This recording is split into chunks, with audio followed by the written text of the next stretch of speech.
Hindi na pwedeng piyansahan ang smuggling at iba pang itinuturing na agricultural economic sabotage sa bagong batas na nilagdaan ng Pangulo. Ang iba pang parusa na mas mabigat sa kasalukuyan. Alamin sa live na pagtutok ni Ivan Mayrina. Ivan? Mel, ayon mismo kay Pangulong Bongbong Marcos, mahigit 3 bilyong piso ang nawala sa kaban ng bayan nito pa lamang 2023 dahil sa agricultural smuggling.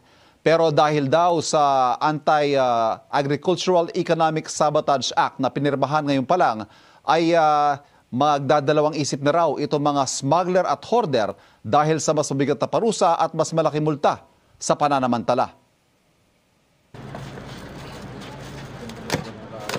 Nitong Agosto, bistado sa isang bodega sa Navotas ang halos 50 milyong pisong halaga ng umano'y smuggled agricultural product tulad ng sibuyas, carrots at kamatis. Smuggled din umano ang 85 milyong pisong halaga ng produktong nasabat sa Parañaque nitong September 5. At ang 18 milyong pisong halaga ng smuggled na sigarilyo na kumpiskado sa Maguindanao del Norte nitong Lunes. Pero marami ng ganitong kaso ng smuggling na nakakalusot ng walang buwis at dagdag kompetisyon pa sa mga lokal na produkto, kaya pwede ikalugi ng mga magsasaka. Halimbawa, economic sabotage ika nga, kaya higpitan pa sa Anti-Agricultural Economic Sabotage Act na nilagdaan na ng Pangulo. Mas